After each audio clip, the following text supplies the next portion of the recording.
Hello everyone, कैसे हैं आप? आई होप आप अच्छे से होंगे। मेरे बच्चे, फाइनल एग्ज़ाम की हम प्रिपरेशन कर रहे हैं और आज हमारा 5th चैप्टर स्टार्ट होने वाला है। और 5th चैप्टर इन दोनों में से अभी एक चैप्टर मैं यहाँ पे स्टार्ट करने वाला हूँ। कौन सा? Coordinate geometry. मेरे बच्चे, इससे पहले मैं 4th चैप्टर जो करवा चुका हूँ, that is surface area and volume area related to circle, stat and probability. 4 chapters में ऑलरेडी आपको करवा चुका हूँ। इन 4 चैप्टर्स की जो वेटेज है फाइनल एग्जाम में वो 21 मार्क्स की होगी। Surface area, volume area related to circle 10 marks का, स्टैट और प्रोबेबिलिटी 11 मार्क्स की। तो 21 मार्क्स का 4 चैप्टर्स हमारे हो चुके हैं। और हर एक चैप्टर को प्रिपेयर कैसे करना है, लास्ट स्टेज पे अब हमारे पास टाइम कम है तो कितना कंटेंट को हमें प्रिपेयर करना चाहिए, कौन कौन सी बुक से पढ़ना चाहिए, हर एक चीज मैं यहां पर अपने चैनल के थ्रू आपको बता रहा हूं। मेरे बच्चे, हमेशा मैं आपको यही कहता हूं कि एनसीईआरटी को परफेक्ट करो। एनसीईआरटी को इस तरह से परफेक्ट करो कि इसके यार क्वेश्चन के आंसर भी आपको याद हो जाए कि इस क्वेश्चन का आंसर ही आने वाला है। अगर आपकी एनसीईआरटी परफेक्ट है तो भाई 70 मार्क्स आपके कंफर्म होते हैं बोर्ड एग्जाम में आउट ऑफ 80, सिर्फ एनसीईआरटी को परफेक्ट करने से। लेकिन जो 10 मार्क्स का मैं मार्जिन रख रहा हूं, अगर आपको रिस्क लग रहा है या फिर कुछ क्वेश्चन ऐसे आ जाते हैं 10 मार्क्स के लगभग जो इधर उधर से होते हैं और वो होते हैं एनसीईआरटी एग्जाम्पलर से। एनसीईआरटी एग्जाम्पलर को भी करना है, लेकिन पहले एनसीईआरटी परफेक्ट करनी है। एनसीईआरटी एग्जाम्पलर चैप्टर वाइज में आपको प्रोवाइड कर रहा हूं। पहले मैंने आपको सरफेस एरिया, वॉल्यूम, फिर एरिएटेड टू सर्कल, फिर स्टैट, प्रोबेबिलिटी, ये तीनों पीडीएफ मेरे चैनल पे आपको मिल जाएगा 4 चैप्टर्स का। तो जो भी एक्स्ट्रा क्वेश्चन आपको करने हैं वो एनसीईआरटी एग्जाम्पलर से करने हैं। बहुत ही प्यारे एमसीक्यूज एनसीईआरटी एग्जाम्पलर में आपको मिल जाएंगे जो फाइनल एग्जाम में आपको पूछे जा सकते हैं। तो मेरे बच्चे, इन दोनों बुक्स को आपने नहीं छोड़ना है। एनसीईआरटी एग्जाम्पलर वो बुक नहीं लेनी है जो वैसे ही कोई भी पब्लिशर अपनी पब्लिश कर देता है। एनसीईआरटी एग्जाम्पलर जो एनसीईआरटी वालों ने ही बना रखी है और वो मैं चैप्टर वाइज आपको अपने टेलीग्राम चैनल पे दे रहा हूं, वो वाली एनसीईआरटी एग्जाम्पलर करनी है आपको। ठीक है, तो ये दोनों बुक्स करनी है और 4 चैप्टर्स हमारे हो चुके हैं। आज हम कोऑर्डिनेट ज्योमेट्री पे डिस्कशन करेंगे। अब वेटेज आप सामने देख सकते हैं, रियल नंबर्स और कोऑर्डिनेट ज्योमेट्री, ये दोनों चैप्टर अभी हमारे चलेंगे। ये दोनों का जो टोटल वेटेज है 12 मार्क्स का। This is not according to me, this is according to CBSE. CBSE ने बता रखा है भाई ये कोऑर्डिनेट ज्योमेट्री आपका 6 मार्क्स का आएगा। हो सकता है केस स्टडी आ जाए 4 मार्क्स का और एक 2 मार्क्स का क्वेश्चन आ सकता है, या 2 एमसीक्यूज आ सकते हैं, केस स्टडी आ सकता है, या फिर एक 5 नंबर का भी डाल सकते हैं। तो इसमें कोई फिक्स नहीं होता कि इस चैप्टर में से कहां से किस सेक्शन में क्वेश्चन रहेगा, ऐसा कुछ फिक्स नहीं होता। बस वेटेज समझ लो 6 मार्क्स का आपको लेने हैं कोऑर्डिनेट ज्योमेट्री। ठीक है, तो कोऑर्डिनेट ज्योमेट्री के सिलेबस में 2 ही एक्सरसाइज है आपकी न्यू एनसीईआरटी में। जो ओल्ड एनसीईआरटी है उसमें 3rd एक्सरसाइज भी थी जो प्योरली डिलीटेड है, उसका कोई भी क्वेश्चन आपको नहीं करना। अगर ओल्ड एनसीईआरटी अगर आप देख रहे हो उसमें एरिया ऑफ द ट्राइंगल वो आपको बिल्कुल नहीं करना है। लेकिन जो ऑप्शनल एक्सरसाइज है उसको एक बार आप नजर घुमा लेना। ओल्ड एनसीईआरटी में एक्स्ट्रा क्वेश्चन अगर करने हैं तो optional exercise of this chapter in old NCERT वो कर लेना। ठीक है, जो मैं आपको दे दूंगा उसके क्वेश्चंस मैं आपको दे दूंगा, वीडियो सॉल्यूशंस भी आपको मिल जाएंगे, यू डोंट वरी। बट आज के लेक्चर में हम क्या करेंगे, कोऑर्डिनेट ज्योमेट्री के जो बेसिक फॉर्मूले हैं वो सारे फॉर्मूले मैं आपको यहां पे पढ़ाने वाला हूं। उसके अलावा कोई फॉर्मूला आपको करने की जरूरत नहीं। जो फॉर्मूले मैं आपको बताने वाला हूं, नोटबुक पेन लो और लिखो उनको, एक बार नहीं 2-3 बार लिखो, फॉर्मूले याद कर लो। और क्वेश्चन कैसे करने हैं, तो कुछ क्वेश्चंस भी मैंने यहां पे सिलेक्ट किए फर्स्ट एक्सरसाइज के। सेकंड एक्सरसाइज के क्वेश्चन नेक्स्ट लेक्चर में आपको मिल जाएंगे। यानी आज हम सिर्फ डिस्टेंस फॉर्मूले की बात करेंगे क्वेश्चन से रिलेटेड, लेकिन फॉर्मूले में आपको सारे बता दूंगा। सेकंड एक्सरसाइज के भी फॉर्मूले बता दूंगा, कोई एक एक्स्ट्रा फॉर्मूला भी मैं आपको बताऊंगा। तो आज हम सारे फॉर्मूले और डिस्टेंस फॉर्मूले पे जो बेसिक क्वेश्चन है वो मैं आपको यहां पे करवाने वाला हूं। ठीक है, तो नोटबुक पेन रखें अपने पास और मेरे साथ ये है फॉर्मूले लिखें जो मैं आपको बता रहा हूं। सबसे पहले मेरे बच्चे, you must know what is X axis and Y axis, ये आपको पता होना चाहिए। तो जो हॉरिजॉन्टल लाइन है this is called X axis और वर्टिकल लाइन है this is called Y axis. में 4 क्वाड्रेंट होते हैं, ये फर्स्ट वाला, ये सेकंड वाला, ये थर्ड वाला और ये फोर्थ वाला, ये 4 क्वाड्रेंट आ गए। हर एक क्वाड्रेंट में पॉइंट का अपना साइन होता है। फर्स्ट क्वाड्रेंट में जो होता है वो दोनों पॉजिटिव कोऑर्डिनेट होते हैं, सीसा ऑर्डिनेट, और इसमें नेगेटिव पॉजिटिव होता है। थर्ड में दोनों नेगेटिव होते हैं और इसमें पॉजिटिव और नेगेटिव होता है। अगर आप इन क्वाड्रेंट को वर्टिकली देखें तो अपोजिट साइन चले जाते हैं पॉइंट्स के। जैसे फर्स्ट क्वाड्रेंट में दोनों पॉजिटिव पॉजिटिव होते हैं, इसके बिल्कुल अपोजिट वर्टिकली जो अपोजिट क्वाड्रेंट है वर्टिकली वो है थर्ड क्वाड्रेंट, तो दोनों कोऑर्डिनेट नेगेटिव नेगेटिव हो गए, है ना, साइन बदल गया। और सेकंड क्वाड्रेंट में है माइनस प्लस, तो फोर्थ क्वाड्रेंट बिल्कुल उसका वर्टिकली अपोजिट है, वो है प्लस माइनस, साइन बदल जाते हैं। तो ऐसे आप इनको याद भी कर सकते हैं। तो ये बेसिक नॉलेज 10th वाले स्टूडेंट्स को पता ही होती है, क्योंकि 9th में भी ये चैप्टर था आपका कोऑर्डिनेट ज्योमेट्री, बेसिक नॉलेज वहां भी मिल जाती है। दोनों एक्सिस जहां पर मीट करती हैं, ये दोनों आपस में परपेंडिकुलर होती हैं और यहाँ पे ये मीट करती हैं, इस पॉइंट को बोलते हैं ओरिजिन या फिर रेफरेंस पॉइंट बोलते हैं। इसके कोऑर्डिनेट्स आपके 0 0 होते हैं। क्लियर। और कुछ बेसिक चीजें, कोई भी पॉइंट जो एक्स एक्सिस पर बैठा हुआ है उसका एक्स कोऑर्डिनेट होता है लेट इट बी 2, लेकिन वाई कोऑर्डिनेट 0 होता है। और जो वाई कोऑर्डिनेट पे पॉइंट बैठा हुआ है उसका एक्स कोऑर्डिनेट 0 होता है और वाई कोऑर्डिनेट की कुछ वैल्यू होती है। ठीक है, इज इट क्लियर। तो ये थोड़ी बेसिक नॉलेज जो मैंने आपको बताई, आपको इसको नोट कर लेना अपनी नोटबुक पे, मैं जो बता रहा हूं। 3 चीजें बताई, एक्स एक्सिस वाई एक्सिस क्या होता है, और क्वाड्रेंट 4 है और उनमें पॉइंट्स के साइन बताए, और एक्स एक्सिस और वाई एक्सिस पे जो पॉइंट होते हैं उनके कोऑर्डिनेट्स किस फॉर्म में होते हैं। एक्स एक्सिस पे x,0 और वाई एक्सिस पे 0,y। क्लियर है। अब बात करते हैं फर्स्ट फॉर्मूले की। मेरे बच्चे, इस 2D प्लेन में अगर आपके पास 2 पॉइंट है P एंड Q और इनके कोऑर्डिनेट्स आपको पता है, let this is 5,2 and this is 5,7।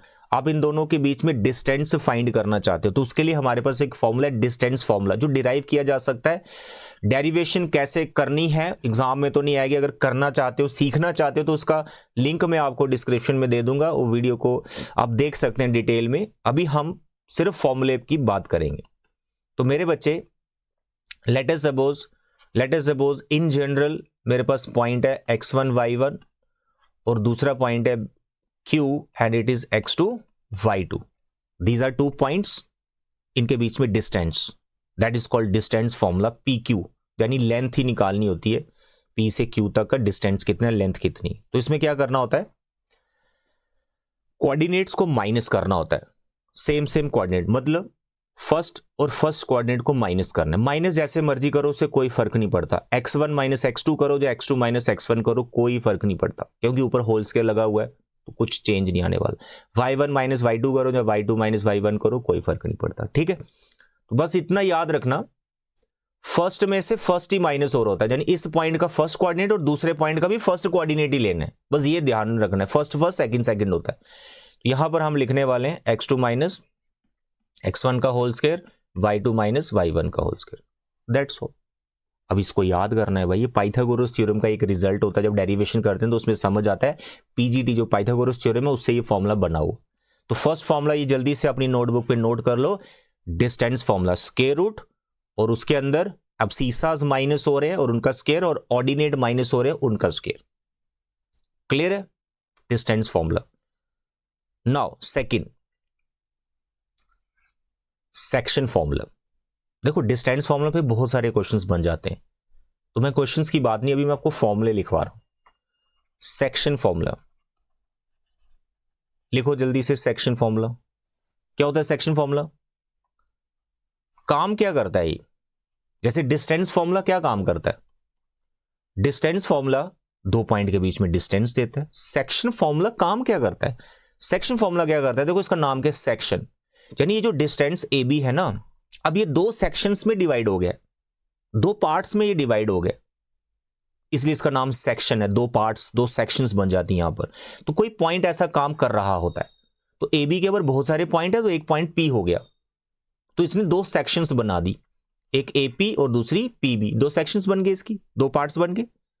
और किस रेशो में ये डिवाइड हुए वो रेशो हमें किसी तरह से पता चल गई।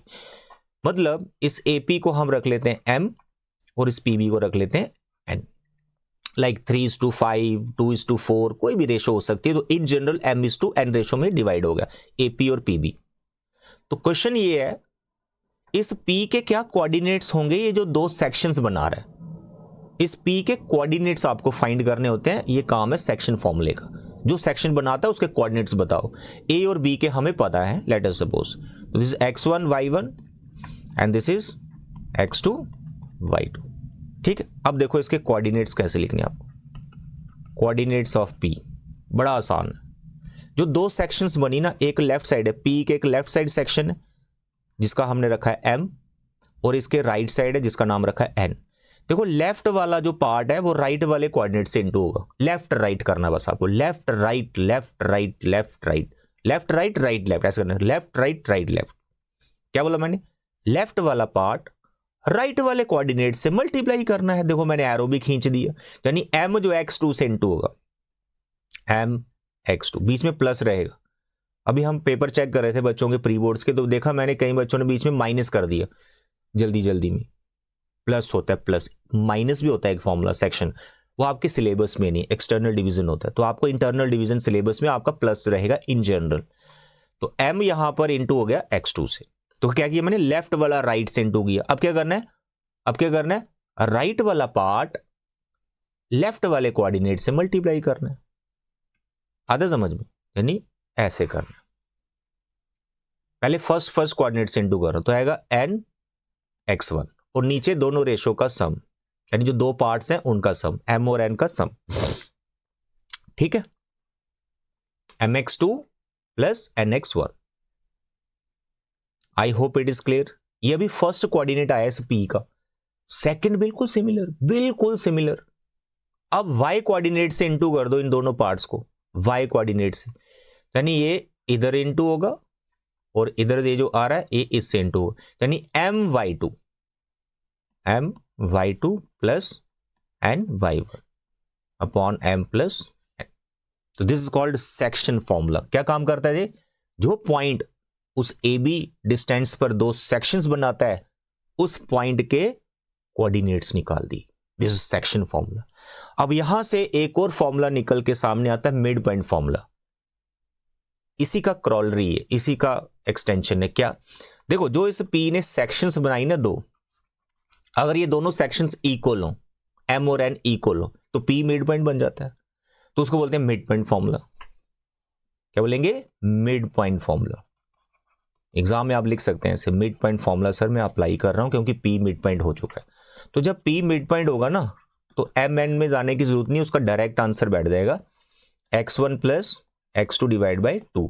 यानी पहला जो कोऑर्डिनेट है दोनों पॉइंट्स का, उनको प्लस करना और 2 से डिवाइड करना है, और सेकंड में भी ऐसे करना है, y1 और y2 डिवाइड बाई 2।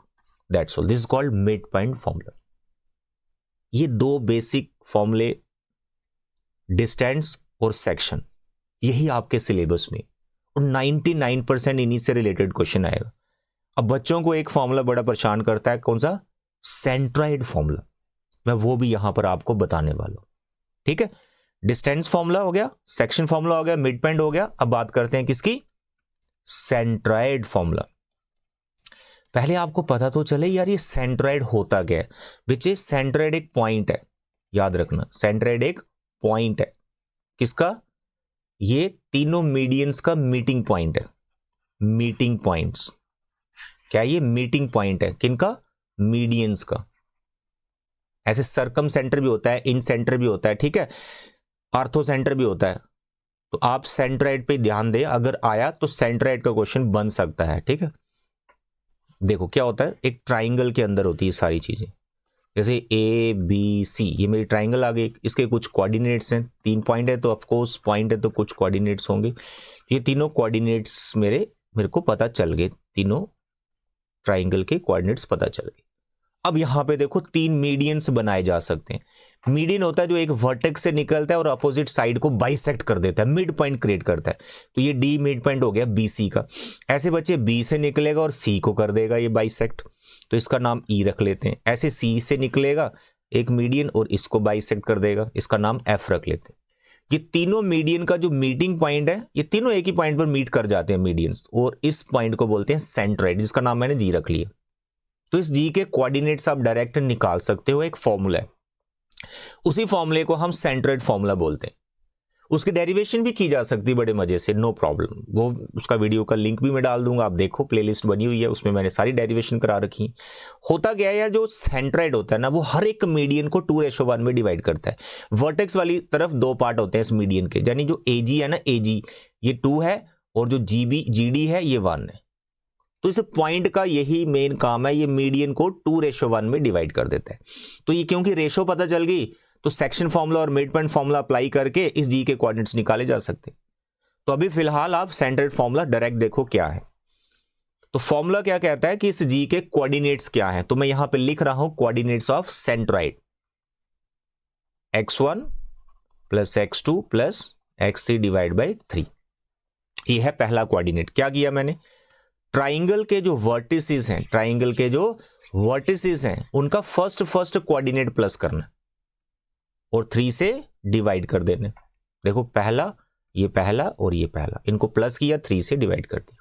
एवरेज है इनका, इस तरह से मान सकते हो। y1 plus y2 plus y3 भी सेकंड कोऑर्डिनेट प्लस करना और 3 से डिवाइड कर दे। तो भाई इसी को बोलते हैं सेंट्रॉइड फॉर्मूला। इस पे भी क्वेश्चन बन जाता है, एक्स्ट्रा क्वेश्चन में मैं आपको करवा दूंगा, no problem. I hope it is clear. तो मेरे बच्चे अगर मैं फॉर्मूले की बात करूं तो जो हमारा कोऑर्डिनेट ज्योमेट्री है, इसके अलावा अगर कोई फॉर्मूला आ गया तो भैया मेरे को पूछ लेना, कभी भी नहीं आएगा। डिस्टेंस फॉर्मूले पे क्वेश्चन बनेगा, सेक्शन पे बनेगा और मिड पॉइंट बनेगा। बाकी आगे कंडीशंस होती हैं कि कोलिनियर हो पॉइंट्स तो उसकी क्या कंडीशन है ना, वो भी मैं आपको लिखवा देता हूं। कोलिनियर होता है 3 या 3 से ज्यादा पॉइंट एक ही लाइन पर आ जाए। जैसे मानो 3 पे क्वेश्चन आपका बनता है 10th में, ये 3 पॉइंट है ए बी और सी, कह रहे ये तीनों एक ही लाइन पर है, यानी ये कोलिनियर है। कैसे प्रूव करें, वेरी सिंपल, वेरी सिंपल। यहां मैं नोट में लिख देता हूं।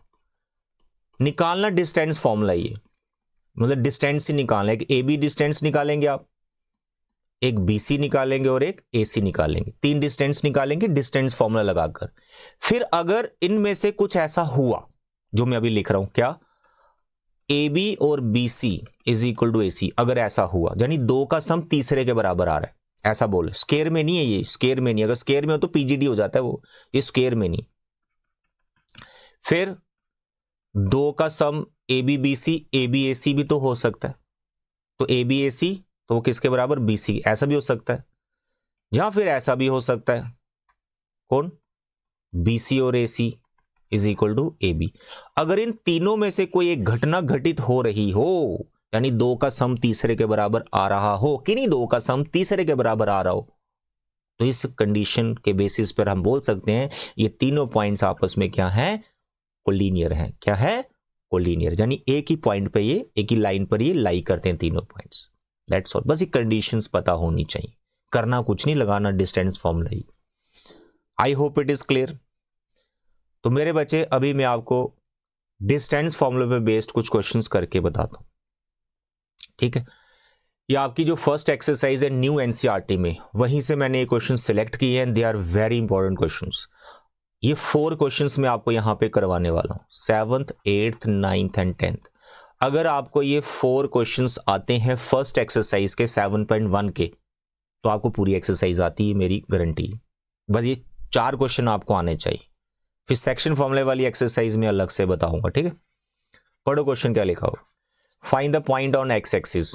देखो जैसे उसने बोला find the point on x axis, तो आप पहले ही समझ गए। अभी भी मैंने बताया कि कोई भी पॉइंट अगर एक्स एक्सिस पर होता है उसका वाई कोऑर्डिनेट 0 होता है, तो एक कोऑर्डिनेट हमने निकाल ही दिया, खुद ही बोल रहा है पॉइंट एक्स एक्सिस पर बैठा हुआ है, तो वाई कोऑर्डिनेट तो पता ही चल गया 0। तो हमें एक्स के पीछे भागना है कि एक्स कैसे ढूंढे। उसके लिए कंडीशन दे रखी है, which is equi distance from this and this. तो जो एक्स एक्सिस पे पॉइंट बैठा हुआ है वो 2 गिवन पॉइंट से समान दूरी पर है, इक्वल डिस्टेंस पर है। तो पहले पॉइंट लेट करो, लेट रिक्वायर्ड पॉइंट बी, उसका नाम P रख लो एंड इट इज x, 0। और जो गिवन पॉइंट्स हैं उनके भी कुछ नाम रख लो। पहले का नाम A रख लेते हैं 2 - 5, दूसरे का नाम B रख लेते हैं -2 9। According to given condition, according to given condition क्या कह रहा है, ये जो P है ना ये A और B से समान दूरी पर है। यानी यहां पर अगर P है तो ये जो A और B है ये और ये डिस्टेंस हमारा सेम है। ये जो P है A B से समान दूरी पर है, तो हम लिखेंगे according to given condition AP is equal to BP। तो जैसे आपने AP इक्वल टू BP लिखा तो आपने डिस्टेंस फॉर्मूला लगाना है। तो मेरी सजेशन है कि स्क्वायर आप पहले ही कर लो, इनका दोनों तरफ स्क्वायरिंग कर लो, फिर स्क्वायर रूट लिखने से बच जाओगे, नथिंग एल्स। देखो मैं ऐसे स्क्वायर रूट लिखूंगा ना, अब नहीं लिखना, क्यों, क्योंकि मैंने स्क्वायरिंग पहले ही कर दी है। तो अगर आपको कंफ्यूजन है स्केयरिंग से तो आप स्क्वायर रूट लिखो, स्केयरिंग बाद में कर लो, no problem, that your choice. चलो अब मैं ए और पी के बीच में डिस्टेंस फॉर्मूला लगा रहा हूं। तो मैंने क्या बोला, फर्स्ट कोऑर्डिनेट माइनस करना, x -2 करो या 2 - x करो, उससे कोई फर्क नहीं पड़ता, जैसे मर्जी करो आप, जिसमें कंफर्टेबल हो। तो मैं x -2 कर रहा हूं, प्लस फिर 0 - 5 या फिर -5 0, कैसे भी करो। तो 0 में से -5 करूंगा तो वो +5 हो जाएगा, बस माइनस का ध्यान रखना। ऊपर स्क्वायर रूट नहीं लिखना क्योंकि मैं p पे स्क्वायर पहले लगा चुका हूं, स्क्वायर रूट उड़ गया। अब मैं bp निकाल रहा हूं, ये p और ये b, p और b के बीच में डिस्टेंस निकाल रहा हूं, ये x और ये -2, दोनों को माइनस करना है, ये x + 2 हो जाएगा। और फिर 0 और 9 इनको माइनस करना है, तो 0 में से 9 जाएगा यार, 9 ही आएगा। तो ये है डिस्टेंस फॉर्मूले का एप्लीकेशन, कि ऐसा करके हम x एक्सिस पे कोई पॉइंट है उसको ढूंढ सकते हैं। इसके आगे कुछ भी नहीं, सिर्फ सिंप्लीफिकेशन है। सिंप्लीफिकेशन करते जाओ, अपने आप x की वैल्यू आती जाएगी। अब यहां पर हमारे पास दो ऑप्शन है सिंप्लीफिकेशन के। एक, जैसा ये दिख रहा है होल स्क्वायर, इनके होल स्क्वायर ओपन कर दो, a² + b² - 2ab, a² + b² + 2ab। या फिर ऐसा करो कि ये जो x वाली टर्म है, ये वाली टर्म और ये वाली टर्म, ये x वाली टर्म है, इनको एक तरफ ले जाओ। फिर इसमें एक आइडेंटिटी लगती है आपकी फेवरेट, a² - b²। लेकिन उसमें कई बार बच्चा कंफ्यूज हो जाता है, बट होता वो शॉर्टकट है। लेकिन शॉर्टकट में अभी नहीं फंसेंगे हम सिंपल करेंगे, वो भी ईजी है। तो इनके होल स्क्वायर ओपन कर रहा हूं,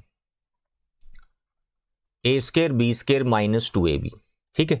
और यहां पर 0 + 5 5 है, 5 का स्क्वायर 25, और इधर x + 2 का होल स्क्वायर। तो कैसे करेंगे, a² + b² + 2ab। वहां 9 का स्क्वायर है 81। देखो x² कट गया, उसके बाद ये 4 और ये 4 कट गया। ट्रांसफर करोगे एक तरफ, अपोजिट साइन हो जाएगा तो कैंसिल हो जाएगा, तो डायरेक्ट भी कैंसिल कर सकते हो आप। तो मेरे बच्चे अब यहाँ पर देखो, ये 25 है, 81 इधर ले जाओ, यहाँ 4x है, ये -4x उधर ले जाओ, +4x हो गया। अब इसको करो माइनस। सर जी 81 में से 25 माइनस करने, 11 में से 5 सर जी 6 आ गए। सर यहाँ 7 बचा, 7 में से 2 गया, सर जी यहाँ पे 5 बचा, तो यहाँ पर आ गया 56। और इधर बन रहा है 8x माइनस का 56, 56 / 8 कैंसिल करो, -7। तो यहाँ नहीं छोड़ देना, आपको पॉइंट ढूंढना है। तो पॉइंट बना आपका -7, 0। बस ऐसे करना, बहुत सिंपल है, ठीक है। This is nothing, distance formula चल रहा है, बस ये अप्लाई करना। चलिए आगे बढ़िए। 8th question, find the values of y for which the distance between this and this is 10 euro. देखो अब क्या है, y का वैल्यू ढूंढना है। दो पॉइंट के बीच में डिस्टेंस गिवन है, किस किस के बीच में, p और q के बीच में डिस्टेंस गिवन है 10। तो यहां डिस्टेंस फॉर्मूला कर लो, स्केयरिंग पहले करना है कर लो, नहीं तो स्क्वायर रूट के साथ काम चलो। ये लगाया स्क्वायर रूट, p और q के बीच में डिस्टेंस फॉर्मूला लगाओ, ये p है ये q है, 10 में से 2 करो माइनस, फिर y में से माइनस करो -3 +3 हो जाएगा, यहाँ पे 10। अब पहले स्केयरिंग कर लो, बोला ना स्केयर पहले कर लो तो रूट लगाने की जरूरत नहीं। अब स्केयरिंग कर रहा हूं मैं, अगर आपको कोई कंफ्यूजन होती स्केयरिंग में तो आप रूट लगा के करो, स्केयरिंग बाद में कर लिया करो। अब देखो स्केयरिंग करूंगा, रूट कैंसिल हो जाएगा, ये 8 आ गया और ये ऐसे आ गया, इज इक्वल टू 100, क्योंकि 10 का भी तो स्केयर होगा ना, स्केयरिंग बोथ साइड किया जाता है। अब यहां पर मैं आपको एक छोटी सी चीज सिखाना चाहता हूं। बहुत से बच्चे यहां पर y + 3 का होल स्क्वायर ओपन करेंगे, a² + b² + 2ab। नहीं करना है क्योंकि क्वेश्चन बहुत ईजी है, इसका स्क्वायर ओपन करने से लेंथी हो जाएगा। अगर स्क्वायर मेंटेन रखेंगे तो y अपने आप डायरेक्ट निकल जाएगा। कैसे, देखो ये 64 आ गया, इसको मैं अभी नहीं छेड़ने वाला हूं, 100 y + 3 का होल स्क्वायर 100, 64 उधर गया, y + 3 का होल स्क्वायर 60, 100 में से 64 सर जी 36 ही होता है, बिल्कुल 36 होता है। तो यहाँ पे y + 3 ये आ गया ±√36।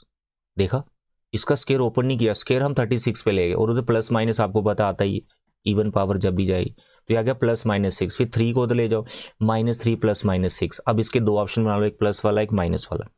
अगर आप इसका होल स्क्वायर ओपन करते हैं ना तो क्वाड्रेटिक इक्वेशन बनती, फिर उस क्वाड्रेटिक इक्वेशन की आपको मिडिल टर्म ब्रेक करना पड़ती, अगर मिडिल टर्म ब्रेक नहीं आती फिर क्वाड्रेटिक फॉर्मूला लगाना पड़ता। कर सकते हैं वैसे भी, कोई उसमें प्रॉब्लम नहीं, पर ये बहुत जल्दी हो जाता है, ठीक है।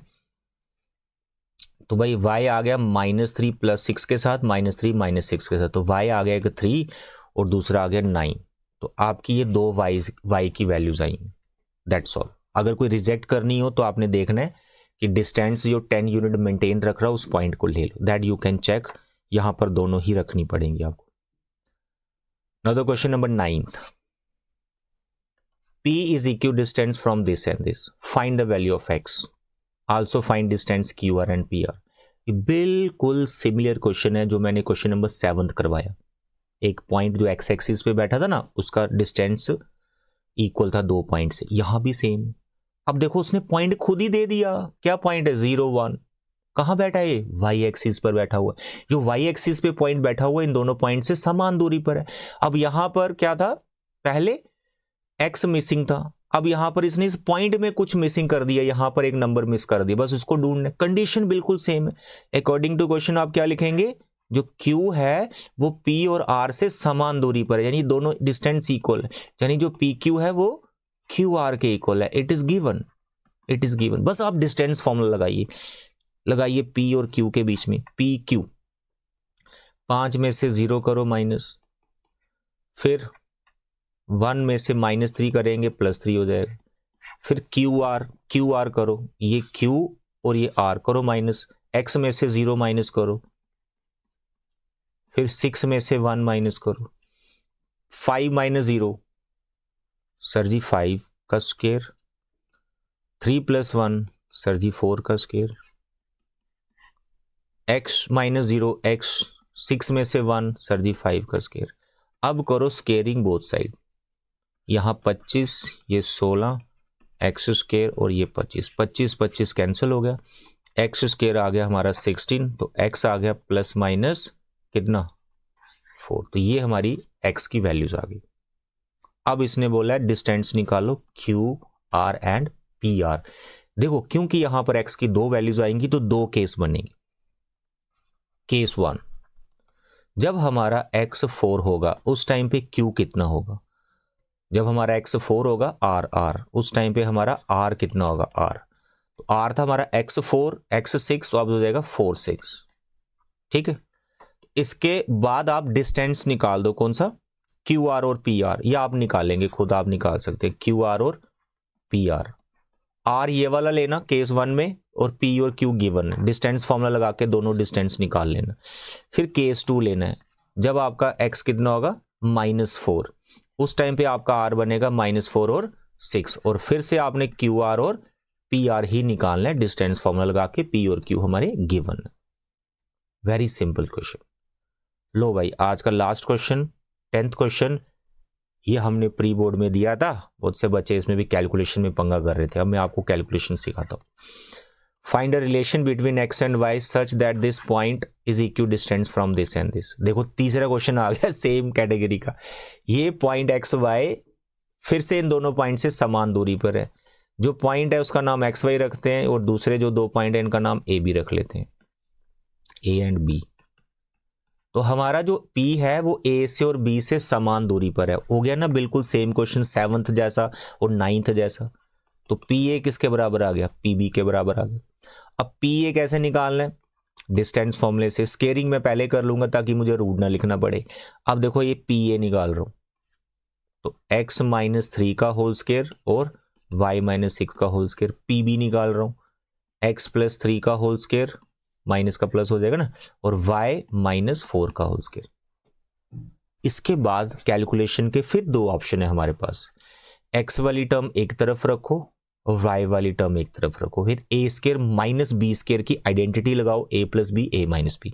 लेकिन उसमें फिर मैं बोल रहा हूं कुछ बच्चे कंफ्यूज हो जाते। होता वो शॉर्टकट है और मार्क्स फुल मिलते हैं, कोई मार्क्स नहीं करते। लेकिन आदत बनी है बच्चों की क्या? होल स्क्वायर ओपन करने की। तो भाई वैसे कर लेते हैं। x - 3 का होल स्क्वायर ओपन करें, a square b square 2ab। इसका करो a square b square -2ab। I hope ये आइडेंटिटी आप अप्लाई कर सकते हैं। इज इक्वल टू, अब इसका करो x + 3 का, a square b square +2ab, फिर a square + b square -2ab। Clear? अब यहां पे कुछ टर्म्स आपको कैंसिल होती हुई नजर आएंगी। एक्स स्क्वायर एक्स, एग्जाम में ऐसे आप डायरेक्ट कैंसिल कर सकते हैं, कोई मार्क्स नहीं करते आपके। Y square. अब बाकी टर्म एक्स वाली वाई वाली और कांस्टेंट बचे, उनको एक ही तरफ ले जाओ, कुछ कैंसिल है तो वो कर सकते हो, जैसे 9 सेम है कैंसिल हो रहा है, और कुछ देख लो, नहीं है तो अब ऐसा करो, ये -6x, फिर x वाली टर्म यहाँ से आएगी, -6x इधर आ गया, फिर y वाली टर्म यहाँ पे 12y है, वहाँ पे y वाली टर्म है माइनस, तो प्लस हो जाएगा 8y। यहाँ पर कांस्टेंट बच रहा है 16 और वहाँ पे कांस्टेंट था 36, उसको मैं उधर ले गया। अब मैं सिंप्लीफाई कर रहा हूँ, ये -12x हो गया, 12 में से 8 गए 4 आ गया, 36 में से 6 गए सर जी 20 आ गया, वो भी माइनस का। 12 4 में 4 कॉमन है, विद -4 लेता हूँ कॉमन, तो -4 कॉमन लिया, यहाँ पे 3x बच गया, इसका -4 चला गया, प्लस y बच गया, और इधर बचा हुआ है हमारा -20। ठीक है, अब ये -4 -20 को कैंसिल करेगा, माइनस माइनस कैंसिल हो गया, और यहाँ पे 5 आ गया। यहाँ पे क्वेश्चन को छोड़ देना होता है। कभी भी ऐसा क्वेश्चन रिलेशन वाला आता है तो समझो लीनियर इक्वेशन बनेगी 99%, तो आपको एक इक्वेशन बना के छोड़ देना है, कोई x या y की वैल्यू नहीं निकालनी होती। Is it clear? ठीक है बेटा, तो मेरे बच्चे ये थे आज के 7.1 के मोस्ट इंपॉर्टेंट क्वेश्चन, जो 4 क्वेश्चंस मैंने आपको करवाए। नेक्स्ट लेक्चर में सेक्शन फॉर्मूले की वाली एक्सरसाइज को कवर करूंगा, फिर मैं एक्स्ट्रा क्वेश्चन की आपसे बात करूंगा। 3 लेक्चर में हमारा कोऑर्डिनेट ज्योमेट्री एकदम ओके हो जाएगा, और जो इंस्ट्रक्शन मैं इस चैप्टर के बारे में आपको बता रहा हूं, जाने वाले लेक्चर्स में दूंगा, उन इंस्ट्रक्शन को फॉलो करते हुए इस चैप्टर को प्रिपेयर करना है। Is it clear? तो आज के लिए बच्चे इतना, thank you, bye bye and take care.